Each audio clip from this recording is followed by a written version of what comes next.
Hi guys, and welcome to a new series called Story Of.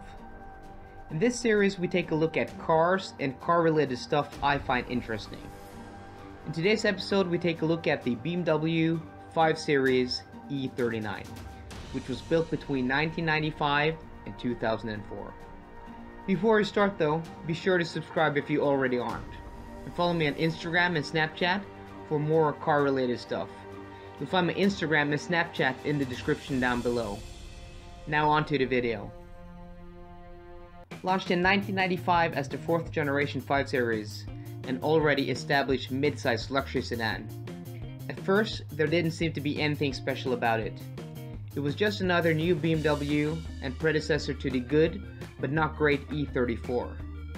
But once journalists started getting their hands on it, and reviews got written up, it became apparent quickly that BMW had made something special here. Like this quote from Motor Trend's review of the 540i in October 1996.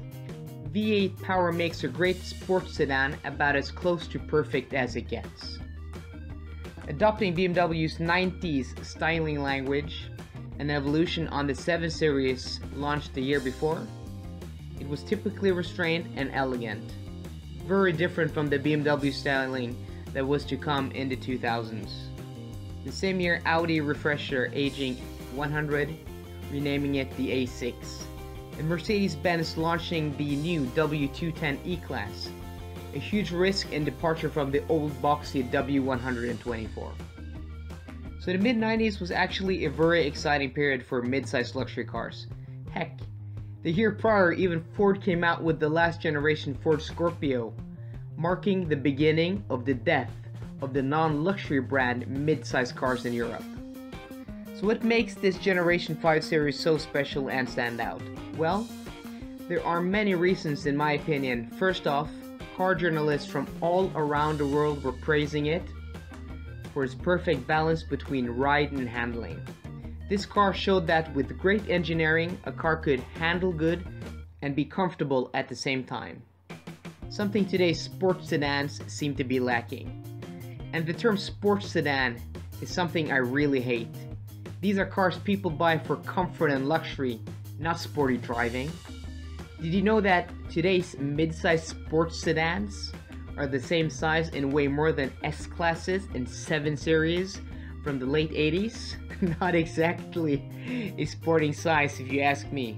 Back to my point though, in the mid-90s, car manufacturers were focusing on making cars nice to drive, nimble enough to have some fun with on twisty roads, but primarily a luxury car.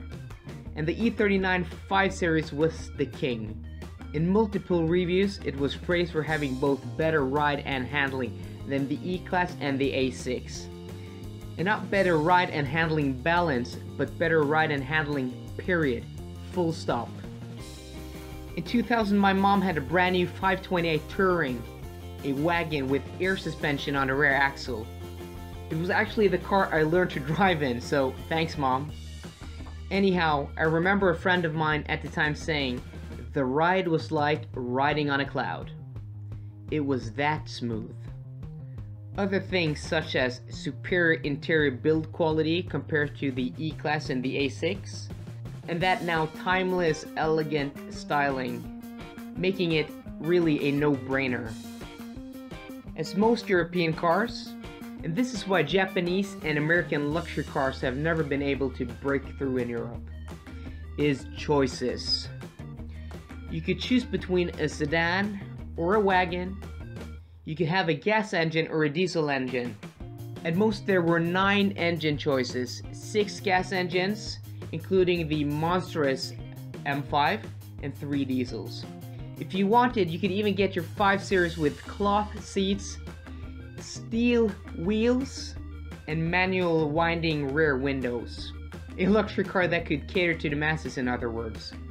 Most importantly, the biggest factor for why the E39 became such a legend is the popularization of the internet in the mid to late 90s, meaning that we could, and we did, read reviews from all over the world on this car, reinforcing our beliefs and opinion about how good this car was.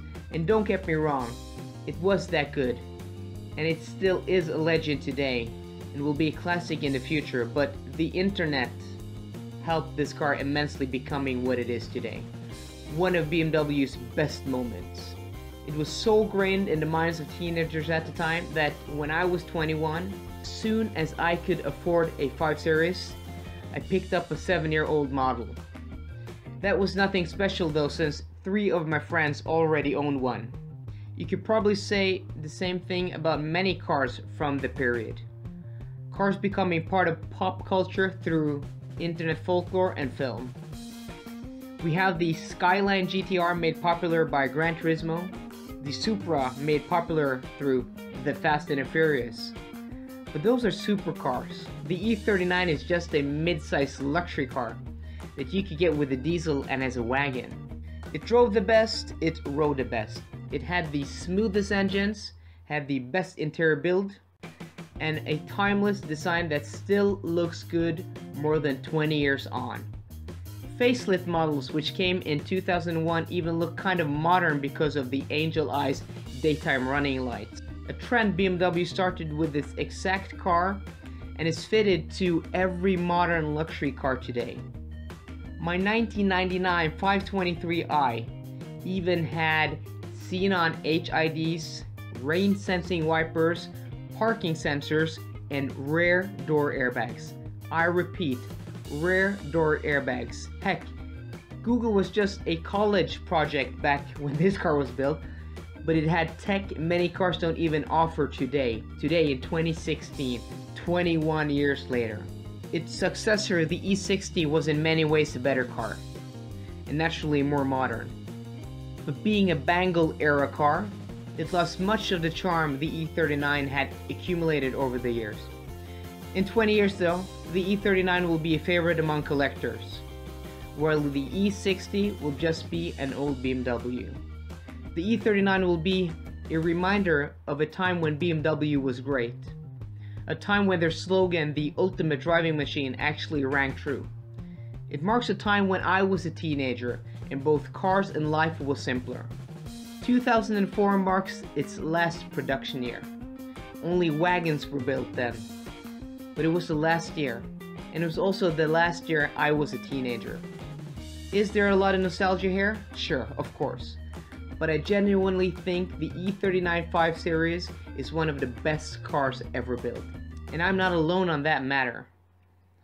So guys, that was the first episode of Story Of. Hope you guys like this new series. If you did, make sure to drop a like and a comment down below. And I will be bringing you more videos like this if you did. So thanks guys, thanks for watching. And for more videos like this, please subscribe. See you guys later, and goodbye.